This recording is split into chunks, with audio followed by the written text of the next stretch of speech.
ពិធីចុះអនុស្សរណៈយោគយល់រវាងក្រុមហ៊ុន GT.VC Import Export Co Ltd និងសមាគមទេសចរអាស៊ីប៉ាស៊ីហ្វិកកម្ពុជាហេតុប្រសិទ្ធនុជិត200ឯកឧត្តមហូតហៈរដ្ឋមន្ត្រីក្រសួងទេសចរនិងឯកឧត្តមម៉ាស៊ីណេតអភិបាលនៃគណៈអភិបាលខេត្តអញ្ជើញជាកញ្ចប់ពីអធិបតីក្នុងពិធីចុះអនុស្សរណៈយោគយល់រវាងក្រុមហ៊ុន GT.VC Import Export Co Ltd និងសមាគមទេសចរអាស៊ីប៉ាស៊ីហ្វិកកម្ពុជានៅឃុំជើងគោស្រុកព្រៃនប់ខេត្តព្រះសីហនុព្រឹកថ្ងៃសក្រទី14ខែមីនាឆ្នាំ2025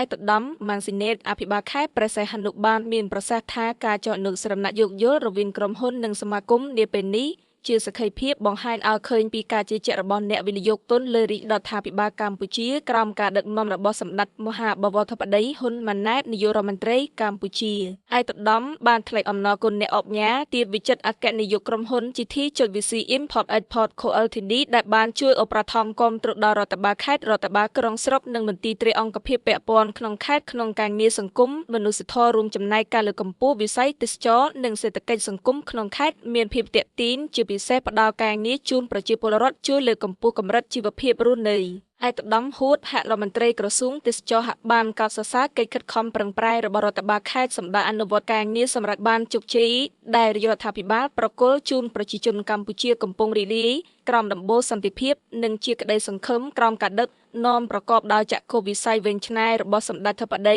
ហ៊ុនម៉ាណែតនាយករដ្ឋមន្ត្រីកម្ពុជាខេត្តព្រះសីហនុមានឆ្នេរសមុទ្រស្រស់ស្អាតលើសកលលោកនិងមានសក្តានុពលក្នុងការទាក់ទាញទេសចរក្នុងស្រុកនិងតំបន់ការប្រើប្រាស់ដីតំបន់កសិកម្មឧស្សាហកម្មពាណិជ្ជកម្មនិងទេសចរដែលជាមូលដ្ឋានគ្រឹះរួមចំណែកផលិតកម្មទេសចរជាតិនិងអន្តរជាតិប្រកបដោយចីរភាពក្នុងការទទួលខុសត្រូវកម្ពុជាមានសក្តានុពលលើវិស័យទេសចរដ៏សម្បូរបែបក្នុងការទាក់ទាញទេសចរមកពីបណ្ដាប្រទេសម្យ៉ាងទៀតតំបន់ទេសចរ Wonderland Suite និង Resort នៅឃុំជើងគោស្រុកព្រៃនប់ខេត្តព្រះសីហនុនិងទាក់ទាញភ្ញៀវទេសចរជាតិអន្តរជាតិកាន់តែច្រើនបន្ថែមទៀតអ្នកអបញាទៀតវិចិត្រអគ្គនាយកក្រុមហ៊ុន GTVC Import Export ខ្ជិតបានឲ្យដឹងថាក្រុមហ៊ុនមានសេវាកម្មទេសចរក្នុងស្រុកព្រៃនប់ដូចជា Wonderland Suite និង Resort មានសេវាកម្សាន្តស្នាក់នៅប្រភេទផ្ទះវីឡាអាងទឹកឯកជនចំនួន27ផ្ទះវីឡា Bungalow កំពុងសាងសង់30សេវាកម្មនៅលើកោះរងមាន Mafia អភ័ន្តរសញ្ញា Asset Resort Cambodia បម្រើសេវាកម្មស្នាក់នៅប្រណិតតាំងពីឆ្នាំ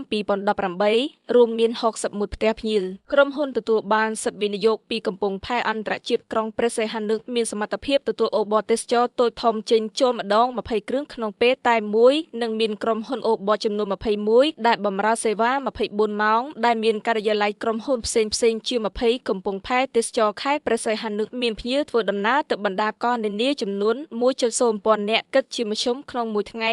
ក្រុមហ៊ុនអូប4លាន GTVC Speedboat Cambodia ចាប់ផ្ដើមដំណើរការសេវាកម្មអូបនៅឆ្នាំ2026ដែលមានអូបតែ2គ្រឿងប៉ុណ្ណោះ